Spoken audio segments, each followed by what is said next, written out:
La mort est quelque chose que la société voit avec un œil craintif. La vie, toutefois, peut nous amener de la peine de la même gravité qu'avec la mort. Mais la mort peut-elle être quelque chose de joyeux? Qu'est-ce qui nous amène la joie dans la vie? L'argent, l'amour, le succès?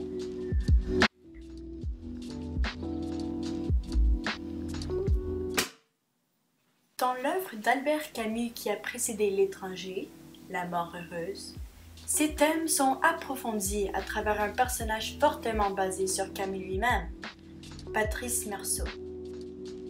Publié 11 ans après la mort de Camus, ce roman raconte l'histoire de Patrice Marceau, un ouvrier qui ne parvient pas à être heureux tout en luttant pour joindre les deux bouts, qui travaille un travail insensé qui consume ses journées. Un jour, par contre, il commence à parler à Roland Zagreus, un riche estropié qui dit à Marceau qu'il ne sera jamais heureux sans argent. L'argent n'assure pas le bonheur, dit Zagreus, mais il fait gagner du temps. Le temps permet la possibilité du bonheur. Marceau assassine ensuite Zagreus et utilise toutes ses richesses, techniquement avec le consentement de Zagreus, son état de handicap bloquant son propre bonheur. Et le riche Marceau, commençant sa quête du bonheur, essaye de voyager. Mais cela échoue. Il expérimente l'hédonisme, vivant avec 3 jeunes femmes dans la chambre au-dessus du monde, une réalité essentiellement utopique, mais qui échoue aussi. Finalement, il se retire, menant une vie solitaire, consacré à la volonté de bonheur et à rien d'autre.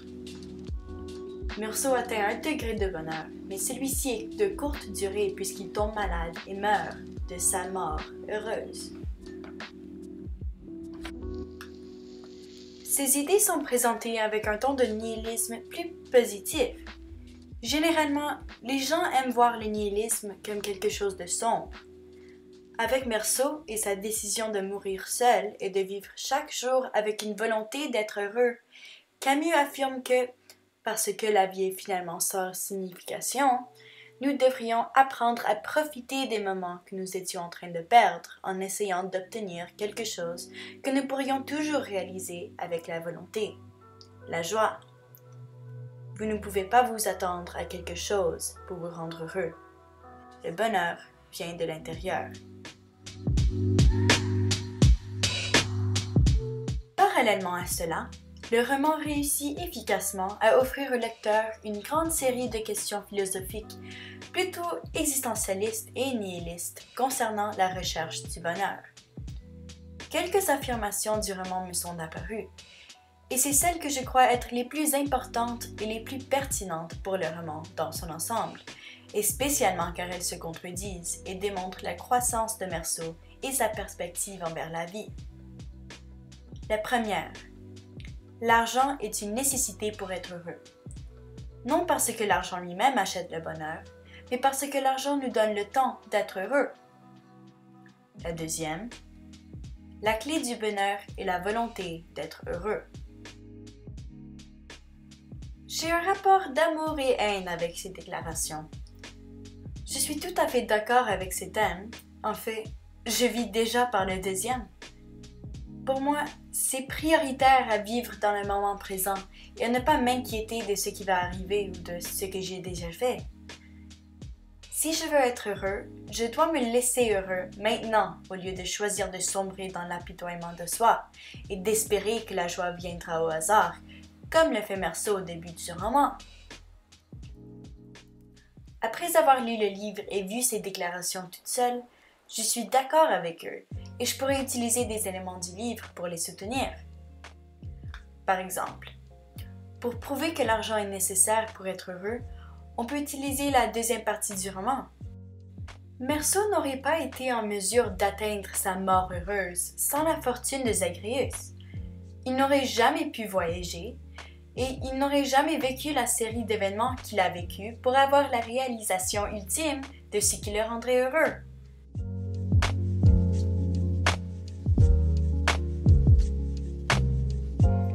Malheureusement, Malheureusement, je n'aimais vraiment pas les longs morceaux de dialogue non naturels entre Meursault et Zagreus qui énonçaient tout ce que je venais de mentionner.